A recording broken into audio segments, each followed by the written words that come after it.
Hey everybody, it is time for our last kit of 2023. Can you even believe I am saying that?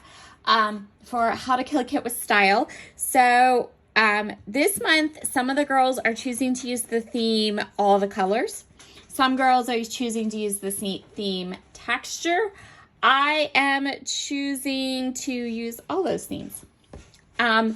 If you watched my earlier unboxing earlier this month, you know I went ahead and got some of the Art Options Spice collection. Now, I did not get it all, and I stated a couple of times while I filmed that haul that I was going to take these colors from Spice and go through all of the rest of my 49th and Market supplies and mix them up, and that's exactly what I did. So I took these 5 papers right here from the 6x8 collection. I laid them out, and then I went through all of my 49th and Market collections that I currently own, and I pulled anything that were these colors that I thought would match or look good. And so that's what I based my kit off of for this month. This kit is going to run through all of November and into December, I am sure, because I have loads of fall photos that I can scrapbook. In December, we usually take a break from How to Kill a Kit with Style, and I might do that, or I might go ahead and just keep working with this kit depending on how much I have. So I have from Spice, I have the 6x8 collection pack, the rub-ons, and the laser cut mixed media leaves. I also have this Stitching Essentials rub-ons. And then I grabbed one of these pouches. I love these pouches, and I'm going to use this to hold all of the different laser cut elements and die cuts and things that I pulled from the different collections. So let's start with some washi tape that I pulled. So these 3 are from, I believe it's Elena. Yeah, because the other one that I have is a Vesta. So this is from Art Options Elena. Colors were matched beautifully. And then I also grabbed this one, which is an Essentials. And these are all the fabric tapes from 49th and Market. So they're not they're fabric. They're not washi tape. I really like them. Some more essentials here that I pulled together were these text blends. So I have Hickory and Stone, and so I pulled those in. This is what I pulled from Plum Grove. So not a ton. The purples were not a very close match, and that's okay. But I pulled in some of the dark brown elements. And then I pulled in some of the rub-ons that matched and looked really nice with the colors. And then I also pulled in this paper, not for this side, but for this side. I kind of kept an eye out for some papers that would work for backgrounds because I have all of the 6x8 Spice papers, but I would like to have some 12x12 papers that I can use as background. So I made sure to pull out some of those.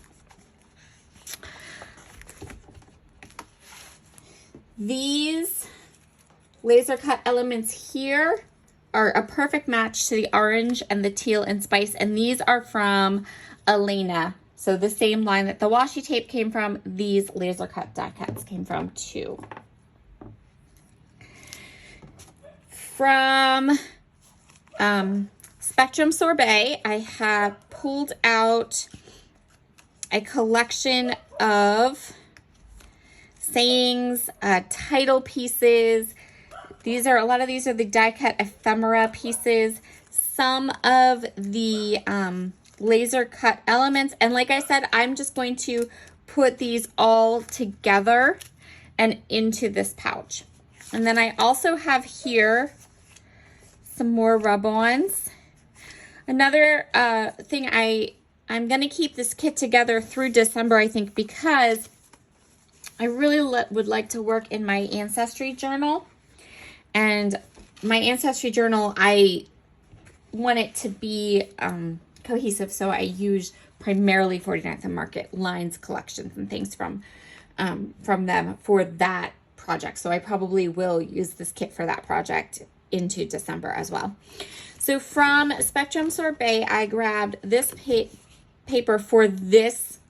Again, I'm looking through my papers thinking about backgrounds because that's what I need in this kit so that I can make everything work together. So I chose this one for a background.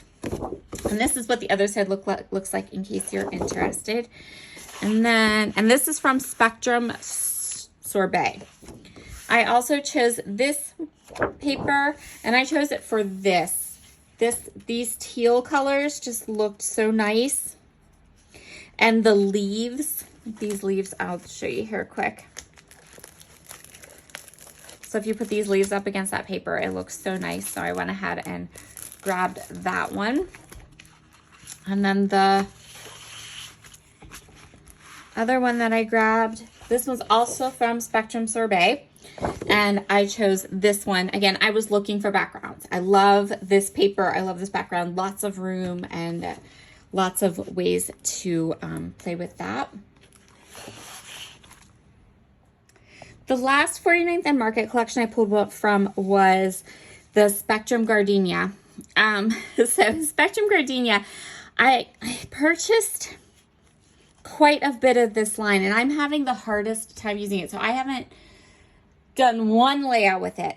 When I went through to pick patterns and different things, I had a hard time color matching, but what I opted for pulling is because I have this stitch rub-on thing and it's black, that tells me I'm going to have to pull in black onto other of my layouts, whether that's splatter or whatever. And I thought, well, let's pull the black because there's lots of black and white in Spectrum Gardenia. So I pulled all of the black and white embellishments, and then this lighter pink color is the perfect match to the spice, the pink color and spice. So, and then from that collection, I grabbed this orange paper, which is very similar to the one that I pulled from Spectrum Sorbet, but it's the other one's teal. And this one is the orange. And then I grabbed just a lovely diagonal stripe. And again, this is like that bright pink. Looking for, again, I feel like out of record, I keep repeating myself, but I'm looking for backgrounds because I know I've got all of the kind of patterns I could want in that Spice 6x8 paper pad.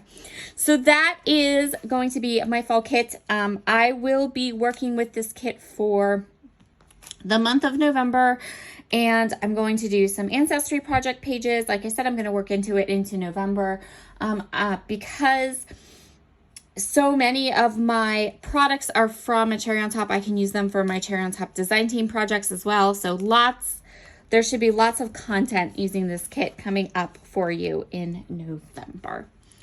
Okay, everyone, I'll talk to you again soon. Bye.